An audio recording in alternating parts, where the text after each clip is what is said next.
అయ్యా అయ్యా కొట్టదయ్యా కొట్టదయ్యా కొట్టదయ్యా అయ్యా అయ్యా కొట్టదయ్యా చచ్చిపోతాయ్యా కొట్టదు బాబు అయ్యా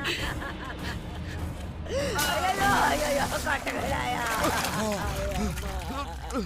కొట్టగండయ్యా అయ్యా మైకేల్ వాడిని వదులు మాట విను వాడిని వదులు వదులు వాడిని మైకేల్ మైకేల్ వాడిని వదులు వదలమని చెప్తుంటే మైకేల్ వదులు ఎన్నిసార్లు చెప్పాలి నీకు ఎంతమందిని చెప్తారయ్యా ఎన్నిసార్లు చెప్పిన అర్థం కాదా ఇది నేను ఎప్పుడో చెప్పాను ఇలాగే జరుగుద్దని వీళ్ళు ఊరు ఆడాళ్ళమే చేసి ఏం చేసినా అడిగే మగాడు కూడా లేడు ఇంకా ఎన్ని గోరాలు ఏంటో ఆ కుర్రాన్ని ఇంకో నాలుగు తీకుంటే చచ్చూరుకునేవాడు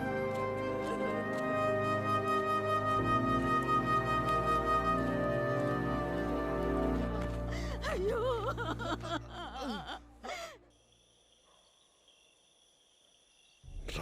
రౌడీలోను భయపడిన ఊరు ఇప్పుడిప్పుడే మారి కొంచెం మర్యాద ఇవ్వడం మొదలుపెట్టింది. ఈలోగా మావయ్య ఇంకా మైకిల్కి ఇక్కడ చోట్లేదు, వెళ్ళమని చెప్పు. అది కాదు సుల్తాన్, పొమ్మంటే వాడు ఎక్కడికైనా పోనీ మావయ్య, ఇంకెప్పుడు నాకు కనిపించకూడదు. చంపేస్తాను కనిపిస్తే. వెళ్ళమను.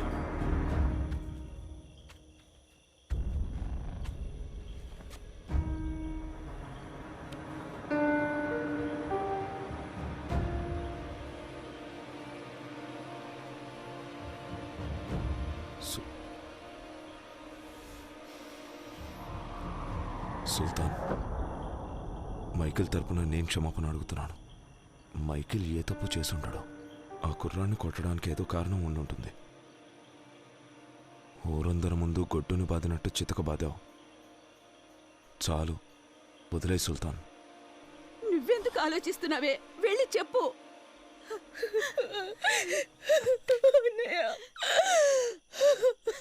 అయ్యా, జరిగిన విషయంలో ఏం తప్పేమీ లేదు. ఇంట్లో ఒంటరిగా ఉన్న మా అమ్మాయితో వాడే పశువులా ప్రవర్తించాడు. సమయానికి దేవుళ్ళ ఈయనొచ్చి మా అమ్మాయి మానం కాపాడారు. అవునన్నయ్య, నువ్వు ఆయన ఎంత కొట్టినా కూడా నా మానం పోతుందేమోనని ఒక్క మాట కూడా మాట్లాడకుండా మౌనంగా ఉండిపోయారు.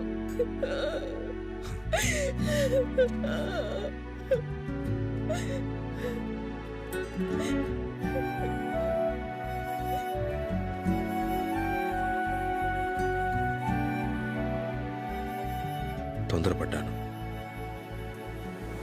Sorry Michael.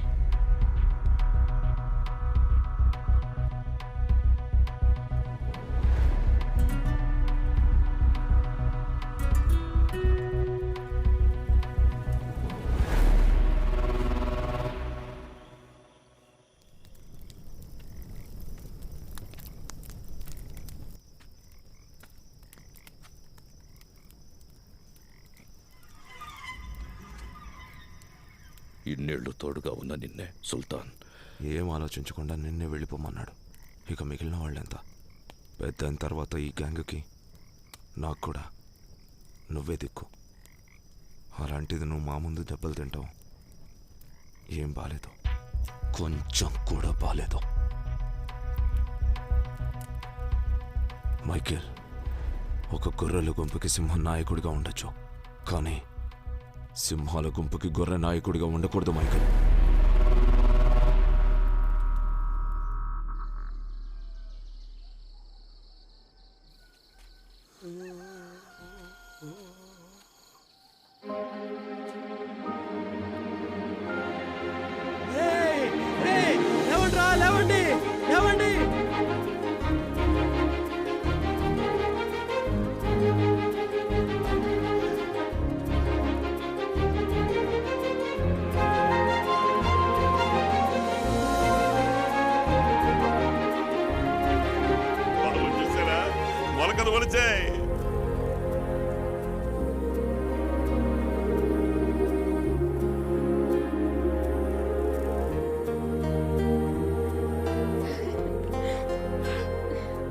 పొలంలో మొలకలు భలే మొలిచాయిరా. మొలుస్తాయనుకోలేదురా. రౌడీలు కూడా కష్టపడ్డారా.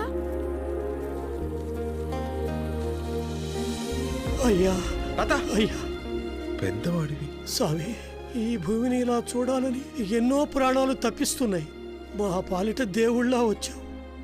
ఎక్కడిది చూడకుండా చచ్చిపోతానేమో అనుకున్నాను బాబు. నిన్ను మొట్టమొదట చూసినప్పుడు నువ్వే మమ్మల్ని కాపాడుతావనుకున్నాను. అది నిజమైంది. నువ్వు బాగుండాలి.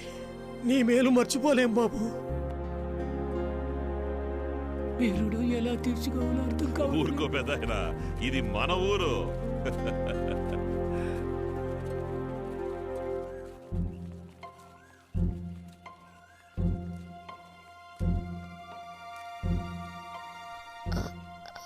అది నేను మీతో చెప్పండి.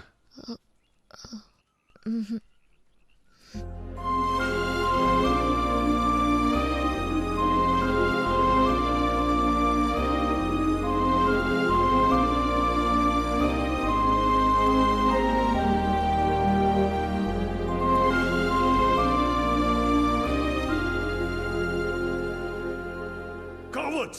Bloody traitors! This is a 10,000 crore project! Cancel చేయకుండా ఏం చేయమంటావు చెప్పు.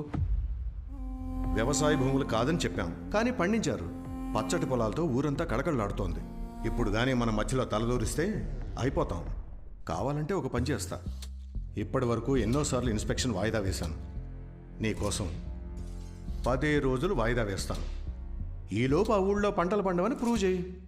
ప్రాజెక్టు గురించి పై వాళ్ళతో నేను మాట్లాడతాను.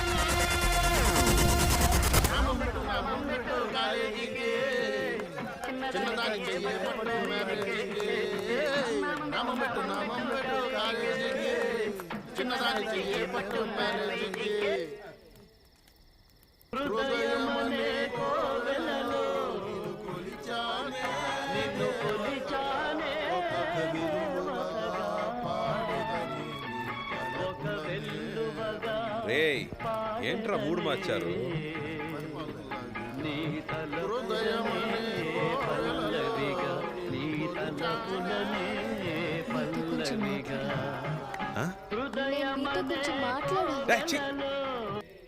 నామం పెట్టు కాలేజీకి సూపర్! చిన్నదాన్ని రేయ్, చెయ్యే బట్టు ఇక్కడ మ్యారేజీకి పాటతో ప్రాణాలు తీసేస్తున్నాడు. మీరు చెప్పండి. ఊరంతా చాలా సంతోషంగా ఉంది. ఊళ్ళో అందరూ మీరంతా చాలా మంచి వాళ్ళని చెప్తున్నారు. నేనే మిమ్మల్ని అర్థం చేసుకోలేదు. సారీ. చచ్చా, అలాంటిదేం లేదండి. వంట చేయడం, బట్టలు ఉతకడం, అన్ని పనులు నేనే చేస్తాను. కానీ మెట్టినింటికి మాత్రం రాలేను.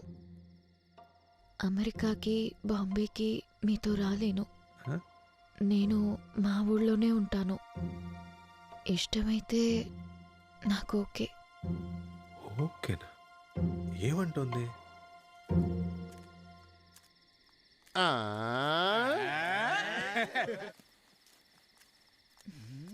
ఏంట్రా ఏమంటుందిరా? నువ్వేంటి ఇక్కడ? ఏంటి మన్సూర్, చివరికి మాకే పని లేకుండా చేసావే. ఏమంటున్నావు? బాబు ఈ ఊళ్ళో మీ అందరికీ ఒక్కొక్కరి పేరున 2 ఎకరాల పొలం కొన్నాడు. దానికి డబ్బు? అది వైజాగ్లో ఉన్న ఇంటిని అమ్మేశారు. అమ్మేశారా? ఇంటినా? అవును. ఏంటి మావయ్య, హ్యాపీయేనా? స్వర్గంలో స్థలం కొనేసాం. ఇది తప్పు బాబు. నాన్న మీకోసం వదిలి వెళ్ళింది ఆ ఇంటిని మాత్రమే. దాన్ని అమ్మేసి నాన్న మిగిల్చింది ఆ ఇల్లు కదా మావయ్య, మీ అందరినీ. అది మాత్రమేనా? నేనెంత చెప్పినా వినకుండా తన దగ్గరున్న డబ్బంతా మీకోసమే ఖర్చు పెట్టేశాడు. సార్ మీరు సైలెంట్గా ఉండరా? వీళ్ళు పని నేను చేసుకోండి. చెప్పిన దాంట్లో వెళ్ళండి. తప్పే ఉంది. ఎందుకయ్యా? ఏమంత పెద్ద విషయం కాదు మావయ్య. ఎంతో ఆశగా కంపెనీ మొదలు పెడదాం అనుకుని దాచుకున్న డబ్బు. డబ్బులే కదా మావయ్య, ఏముంది? ఒక 10 ఏళ్ళు ఎవరికిందైనా పని చేయాల్సి వస్తుంది. పర్లేదులే. కానీ నా అన్నలు ఇంకా జీవితంలో కత్తి పట్టరుగా. ఇంకెప్పుడు వాళ్ళని ఎవరు రౌడీలను పిలవరుగా. వాళ్ళు ఇంకెవరికి పని చేయరు, రైతులయ్యారు.